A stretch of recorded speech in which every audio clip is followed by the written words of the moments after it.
ایک انسان جس کے خزانوں کی کنجیاں بھی طاقتور جماعت اٹھاتی تھی، ایک انسان جس نے دولت کو طاقت سمجھ لیا۔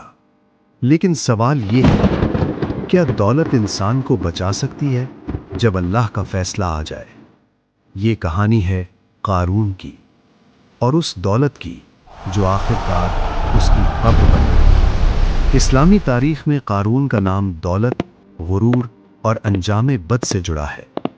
وہ حضرت موسیٰ علیہ السلام کی قوم میں سے تھا۔ اللہ نے اسے بے شمار مال عطا کیا، مگر شکر کے بجائے اس کے دل میں تکبر اتر گیا۔ یہ قصہ ہمیں سکھاتا ہے کہ دولت آزمائش ہے، نجات نہیں۔ بنی اسرائیل کا ایک دور، مصر کی سرزمین۔ قارون علم اور مال میں نمایاں تھا۔ قرآن بتاتا ہے کہ اس کے خزانے اتنے تھے کہ ان کی کنجیاں مضبوط لوگوں پر بھاری تھیں۔ لوگ حیران تھے اور قارون فخر میں ڈوبا ہوا۔ نیک لوگ اسے نصیحت کرتے ہیں، اللہ کے دیے ہوئے میں آخرت تلاش کرو، زمین میں فساد نہ پھیلاؤ۔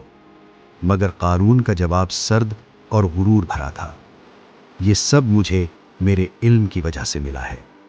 یہ وہ لمحہ تھا جب شکر نے تکبر میں بدلنا شروع کیا۔ ایک دن قارون پوری شان و شوکت سے نکلا، سونا، لباس، خدام، دنیا کے چاہنے والوں نے آہ بھری، کاش ہمیں بھی قارون جیسا مل جاتا۔ لیکن علم والوں نے کہا، اللہ کا اجر بہتر ہے مگر صبر والوں کے لیے۔ قارون دولت کے نشے میں مزید آگے بڑھتا گیا۔ اللہ کی حدود اسے بوجھ لگنے لگی، نصیحت اب اس کے کانوں تک نہیں پہنچتی تھی۔ فیصلہ قریب تھا، بہت قریب۔ پھر وہ لمحہ آیا، زمین نے حکم سنا اور قارون اپنے محل، اپنی دولت، اپنے غرور سمیت زمین میں دھسا دیا گیا۔ نہ خزانے بچے، نہ فخر، نہ کوئی مددگار، صرف ایک خاموش انجام جو تاریخ بن گیا۔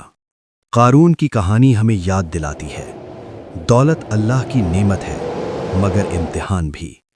جو شکر کرے وہ بچ جاتا ہے، جو تکبر کرے وہ مٹ جاتا ہے۔ آج بھی انسان سمجھتا ہے کہ مال سب کچھ ہے، لیکن انجام وہی ہے جو اللہ طے کر دے۔ سبق واضح ہے، دل کو دولت کا غلام نہ بناؤ، بلکہ دولت کو اللہ کی راہ کا ذریعہ بناؤ۔